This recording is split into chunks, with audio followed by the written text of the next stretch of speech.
So what we're going to discuss ngayon po is how to find a currency pair to trade. And in fact, 8 months ago, if matatandaan nyo, you could scroll it on my YouTube videos. One of that, nakagawa na po ako ng video nito, how to find my currency pair to trade. However, ang nagbago lang po dito ngayon is dahil nga po I found my consistency just lately.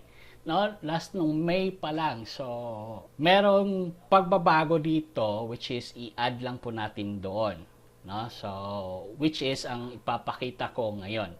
But before I'm gonna discuss that, I'm gonna direct you first to my fan page para makita nyo kung gaano kaimportante gumawa ng journal.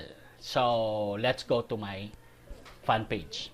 Last August 1, if makikita nyo, no, I posted here. Ito. This is August 1. Nag-post po ako ng entry po ako nung currency pair ng AUD-USD. At the same day po, pinost ko rin dito na na-hit yung stop loss ko kasi hindi nga ako nag-follow. As you could see, merong isang trader din nagsabi na tinuloy yung trade plan na ginawa natin, sayang. Take note ha, that's AUD-USD. Then, ngayon, I have a floating trade po. So, nakikita nyo last Friday kasi nag-trade tayo at hindi natapos. So, ito po yung floating trade natin. At the same pa rin, on the head and shoulders pattern pa rin. At currently po, ang target natin dito is 250 pip. Ang position niya ngayon is combined with these two trades, nasa 120 pips na. Bakit ko to pinapakita? Tandaan nyo, AUD-USD and Euro-AUD. So, bakit ko to pinapakita? Dahil dito po. I will go through to my journal. This is the journal. Makikita nyo sa screen. Ito yung journal ko for the month of July. At dito sa journal, of course, I extract po ang progress report. Now, dito sa progress report, tiningnan ko po yung number of trades. Diba? So, sa ginawa nating trade plan, 71.9% lang ang hindi natin na trade. At ang win trade dyan is just 18.8% at ang loss trade is 9.4%, which is favorable naman.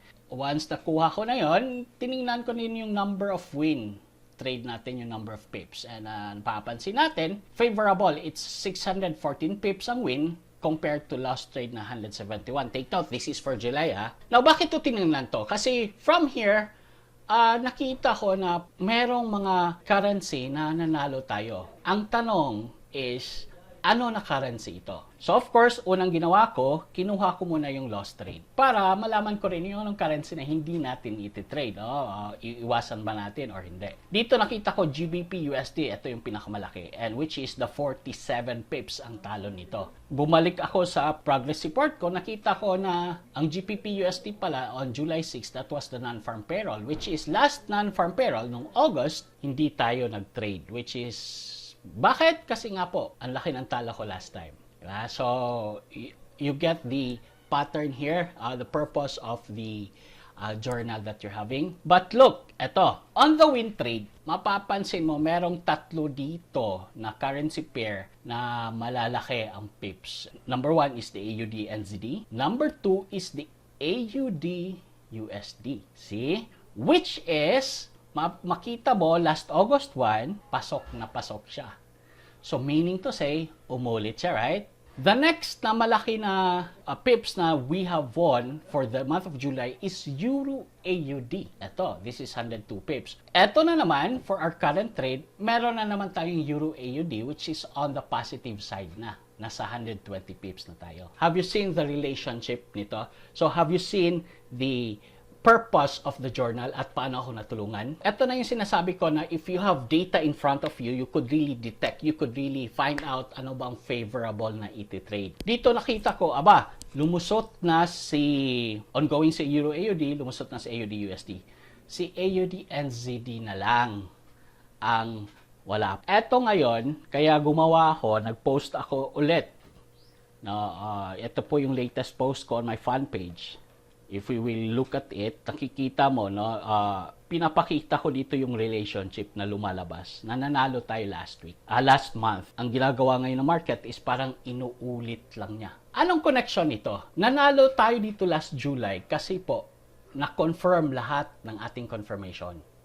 So meaning to say, etong currency na to is have high potential na uulitin niya rin yan on the next month. Which is, two of the trades, yung malalaki, lumabas na. And the good news is, etong pangatlo, which is the AUD-NZD, is nagpo-form na. Yan ang aabangan na trade plan na gagawin ko ngayon. If meron ba tayong pwedeng makuhang trade sa AUD-NZD, since yung dalawang malalakas, yung dalawang nanalo tayo, yung dalawang nagbigay sa atin ng malaking pips ng wins last July, lumabas na ng August 1 at August 3. Etong AUD-NZD lalabas din kaya? Dahil dito, di ba, nakakatulong po talaga ang journal. So I really talagang encourage you to do journal at makikita nyo ang relationships, no? Pag extract ko dito, maaring masasabi natin nagkataon. Yes? The possibility is yes. No? Maaring masasabi natin how reliable is that? Is that na lalabas, no? Ang AUD-NZD. Ito masasabi ko.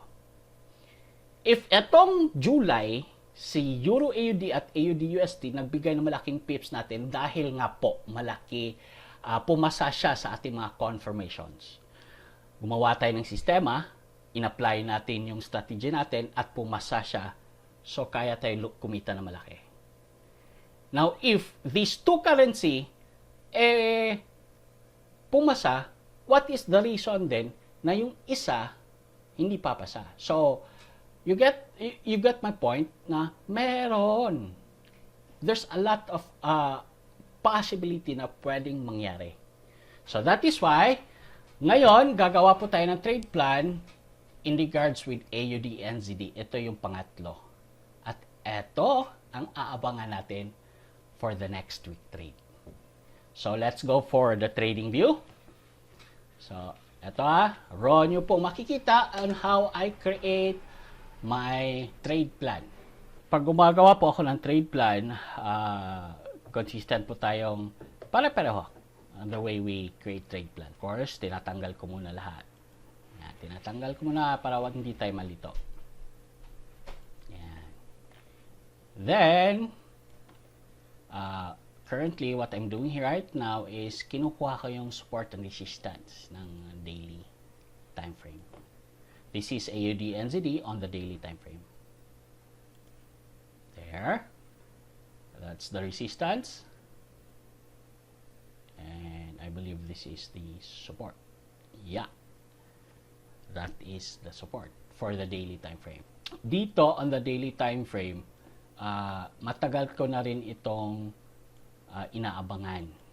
No? Gaya ng last na trade natin, which is ito, gaya nito, this is a daily time frame din.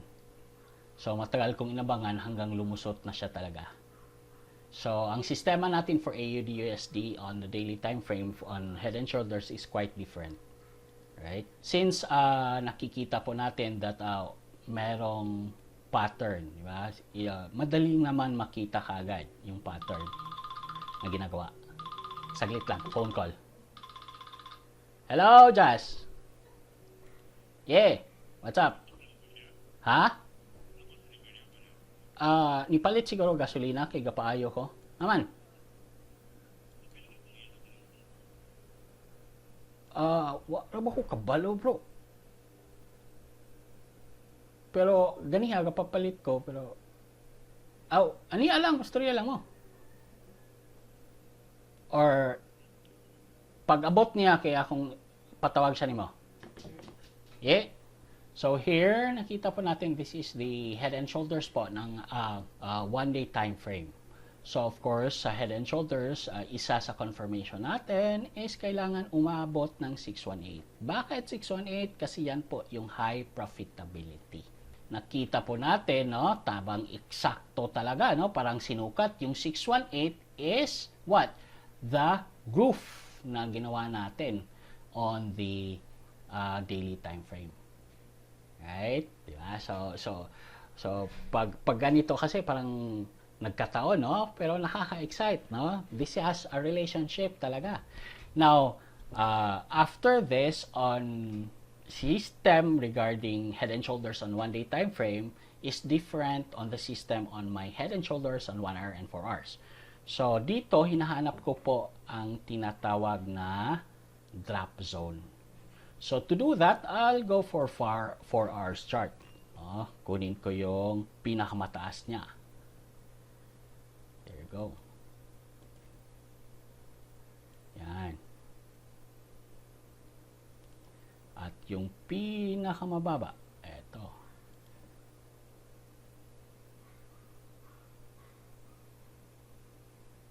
So here, I have the idea of the drop zone na sinasabi ko. Ideal place to trade, alam na natin, nakuha na natin. Di ba? So, pansin mo, parang papasok na, no, sa drop zone. So, dito, Bisaya, dito, susukatin na po natin if kaya ba natin yung drop zone. 31 pips. Tama, 25 pips, pwede. So, ideal, di ba? Ideal, kasi nga, ang account ko, isang kaya niya lang is 30 pips.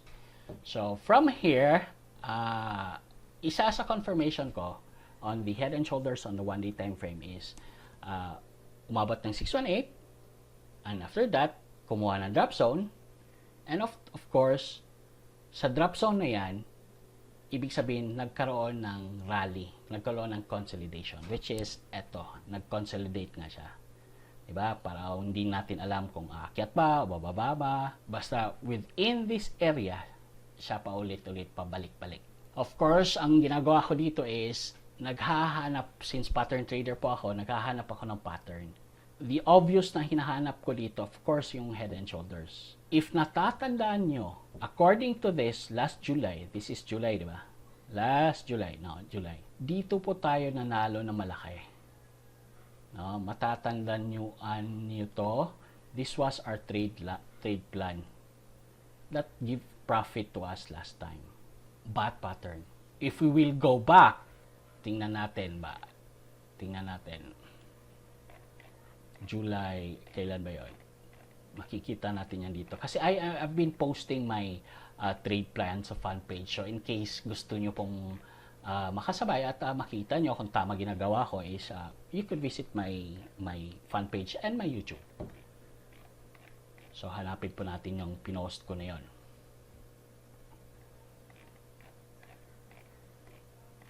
Ayun, eto. Binidyo ko pala. So, we could see it on the video. No? I-click po natin yan. Dito ko nilagay, like here. Ito yung entry point ko ngayon. Nagka-butterfly siya. So, ito po yun. Like if tignan natin, ito po siya. So, which is nakuha natin po ito buong buo. Right? But ang ginawa ng market is bumalik pa siya at nag-rally point. No? So, nag-false breakout siya dito.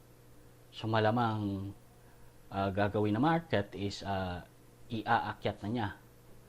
But if, no, ang abangan natin kasi drop zone siya, pumapasok pa siya ng drop zone, which is, this is the best place where to put the trade.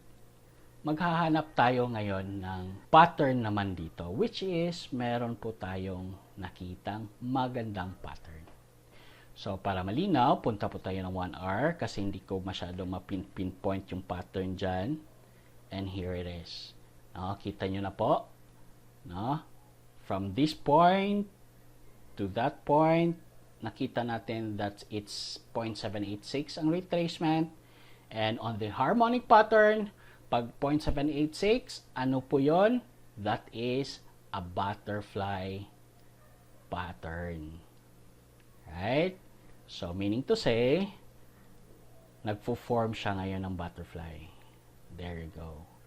And ang butterfly, mag-start, saan mag-start? No? It's either nasa 1 to 7, which is yun na. Nakikita nyo here. paumpisa na siya, no? Pasok na siya, pasok na sa drop zone, pasok pa sa sukat natin na 127, at the maximum point niya is the 618, na mapapansin mo naman is ka-level din siya ng ating maximum sa drop zone. From here, we have a very good place to start, right?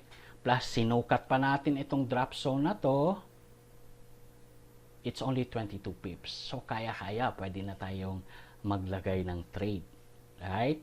However, susundin natin yung uniformity, yung consistency on I trade on one day.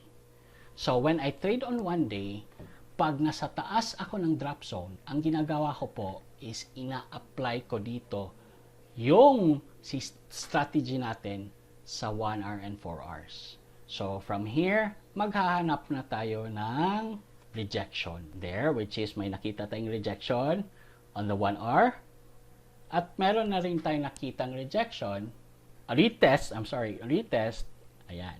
Since meron yan, we will proceed on the moving average. Ipalabas natin yung confirmation ng MACD. So, in case hindi nyo napanood ang strategy ko regarding the enhanced version of entry point, eto na po yun. When I trade on 1 day time frame, sinabi ko na yung sistema ko. Then ngayon, sinusunod ko na yung strategy ko kasi nasa taas siya na drop zone.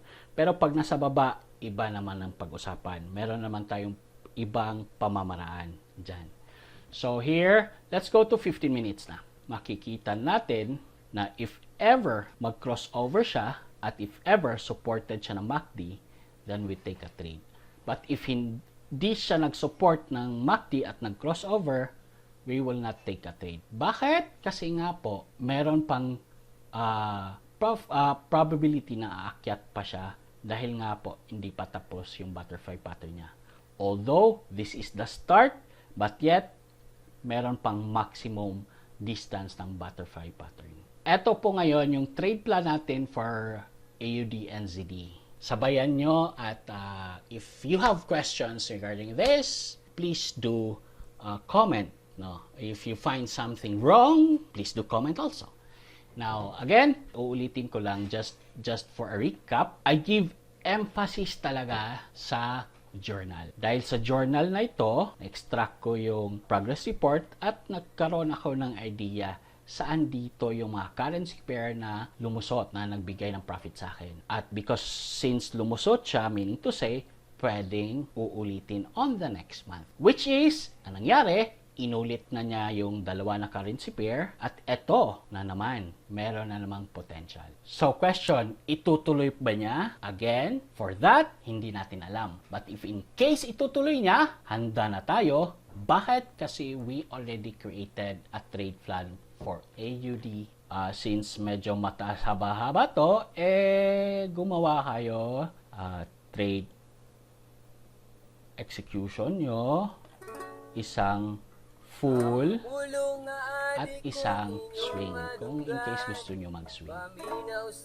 Malaking tulong po ito talaga. No, kasi kung sakaling hindi niya itutuloy, at least kumita na kayo dito pa lang. So yun lang po. Maraming salamat. Mga adik!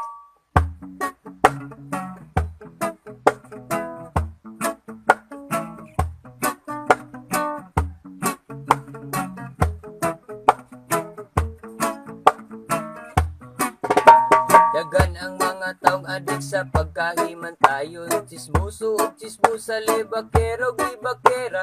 Bisan imong silingan, unayon rakag tabi. Maayos sa atubangan pero di kumpiyansahan.